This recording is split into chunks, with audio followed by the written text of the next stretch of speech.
A Arca da Aliança, idolatria dentro dos templos. A Arca da Aliança, em meio a muitas pesquisas, revela que existe mais de 1000 sites dedicados ao estudo sobre a Arca da Aliança. Então, há uma vasta procura aí sobre a história da Arca da Aliança. E os locais variam entre fervorosos crentes até aos ateus. Você vai encontrar reivindicações como o de Ron Waite, dizendo que a arca pode ser encontrada em uma caverna debaixo do Gólgota. Outros afirmam que a arca está na Etiópia, enquanto que os mormons alegam que a arca está em Utah. A palavra de Deus sobre a Arca da Aliança desempenhou um papel fundamental na história de Israel. Era por meio dela, da arca, que Deus se comunicava com o seu povo. Está lá em Êxodo capítulo 25, versículo 10 ao 22. Era a presença de Deus no tabernáculo e depois, consequentemente, no templo. Ela também garantiu várias vitórias para o povo hebreu. Josué capítulo 6, como também não o fez em outras ocasiões, devido ao pecado de Israel, 1 Samuel capítulo 5.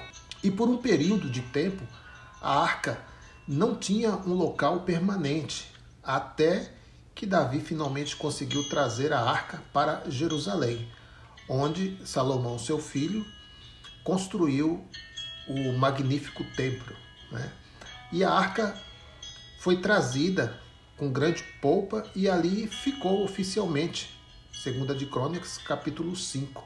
Nos dias de Jeremias, os babilônicos estavam prestes a invadir e destruir Jerusalém. O templo iria sofrer um destino semelhante, e isso significava que a Arca da Aliança também estava em iminente perigo. O que estava para acontecer com este símbolo sagrado da presença de Deus?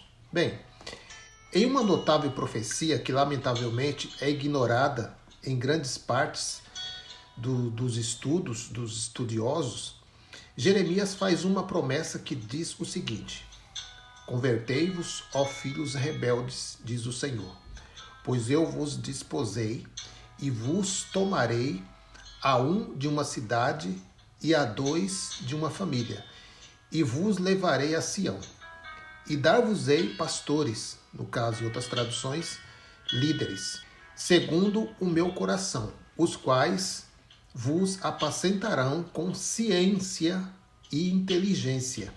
E sucederá que quando vos multiplicardes e frutificardes na terra, naqueles dias, diz o Senhor, nunca mais se dirá a arca da aliança do Senhor, nem lhes virá ao coração, nem dela se lembrarão, nem a visitarão, nem se fará outra. Naquele tempo chamarão a Jerusalém o trono do Senhor, e todas as nações se ajuntarão a ela, em nome do Senhor, em Jerusalém, e nunca mais andarão segundo o propósito do seu coração maligno. Naqueles dias andará a casa de Judá com a casa de Israel, e virão juntas da terra do norte para a terra que dei em herança a vossos pais.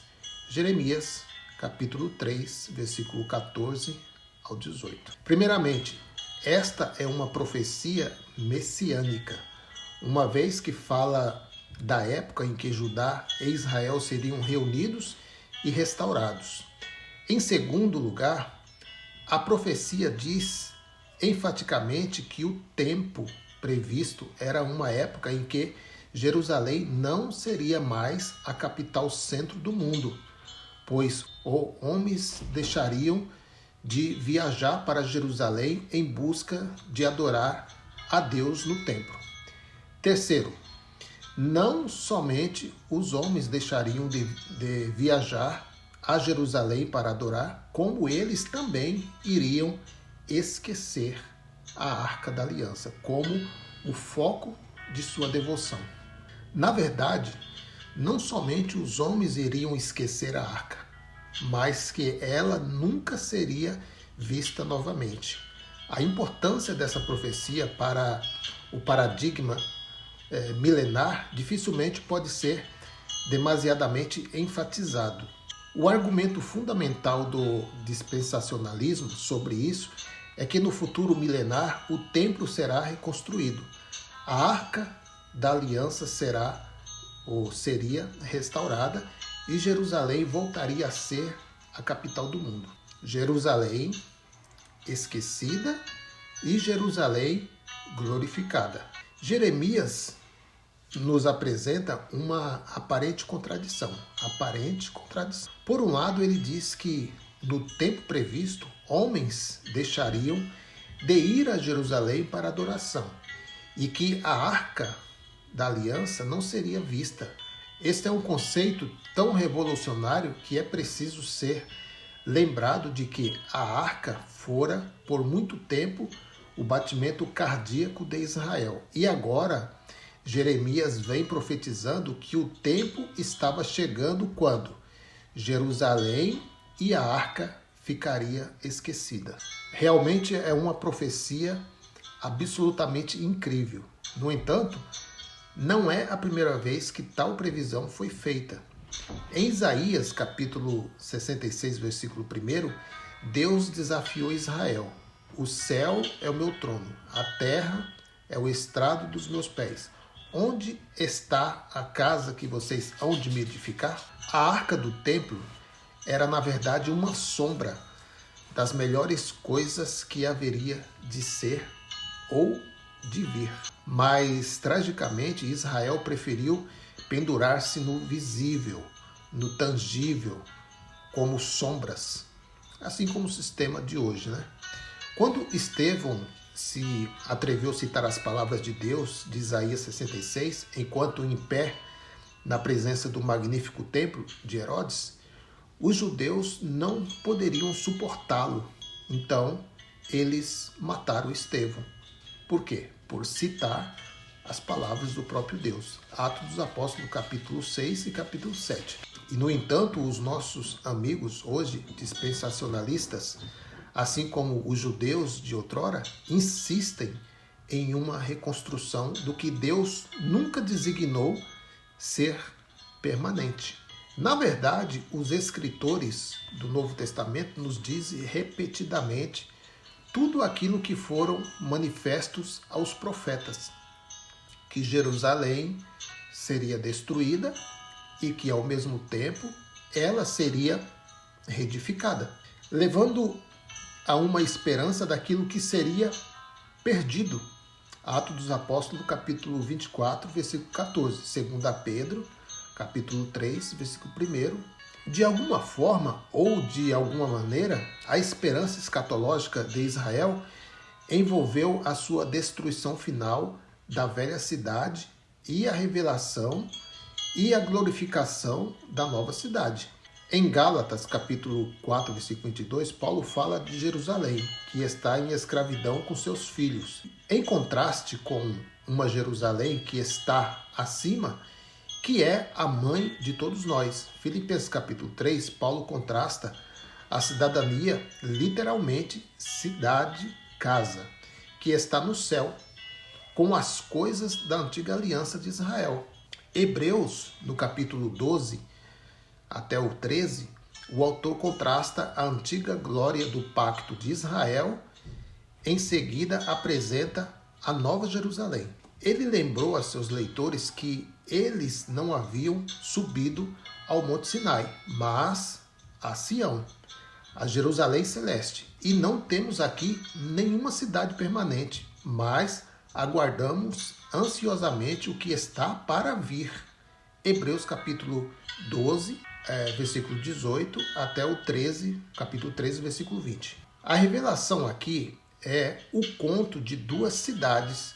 Como você pode ver, há um contraste entre as escrituras da cidade da velha aliança, que estava a perecer, e a cidade da nova aliança, que é triunfante, revelada como a verdadeira cidade de Deus. Esta é a única explicação plausível sustentável para Jeremias 3. Fazer um paralelo aqui, Jesus e Jeremias. Jeremias falou de uma época em que Jerusalém não seria mais validada para que os homens fizessem peregrinações. Jesus disse a mesma coisa em João capítulo 4. Jesus, conversando com uma samaritana, ele lembrou que uma controvérsia atual existente entre judeus e samaritanos, que uma montanha era o verdadeiro monte de Deus. Os samaritanos alegaram que Gerizim era o local correto de adoração, embora seu templo houvesse sido destruído anos antes. Os judeus alegaram que Jerusalém era o centro teológico do mundo. Salmos 50 e Ezequiel capítulo 5. Leia as palavras de Jesus que está em João 4, falando à mulher samaritana. Mulher, acredita em mim, está chegando a hora em que você nem neste monte, nem em Jerusalém adorareis o Pai. Vós adorais o que não sabe. Nós sabemos o que adoramos. A salvação vem dos judeus. Mas vem a hora, é agora. Ou em outras traduções, e vem a hora, e já chegou a hora, em que os verdadeiros adoradores adorarão o Pai em espírito e verdade, pois o Pai procura essa adoração para ele. Jesus estava predizendo uma coisa idêntica ao que Jeremias disse. Existe um paralelo entre a profecia de Jeremias e o diálogo de Jesus com a mulher samaritana.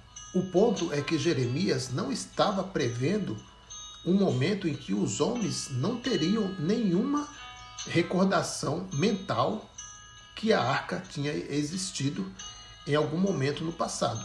O ponto é que a arca perderia seu significado de aliança, e é esse significado de aliança que não seria lembrado. De acordo com os dispensacionalistas, será restaurada a arca na restauração de Jerusalém, como o culto restaurado. Assim, para os amilenistas, a arca, quando foi perdida, um dia vai ser restaurada para uma posição de destaque da aliança. Isto é uma violação direta da profecia de Jeremias. O profeta de Deus disse que a arca da aliança mosaica não seria lembrada. No entanto, os nossos amigos insistem que em uma era milenar a arca será lembrada.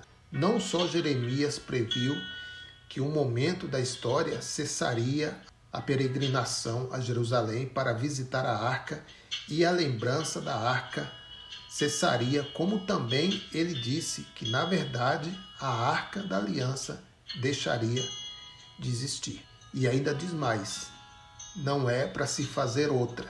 Por isso que quando você vê por aí nos templos, nas instituições religiosas, eles entrando com a arca, carregando a arca sobre os ombros, isso é não levar a sério a palavra do Criador.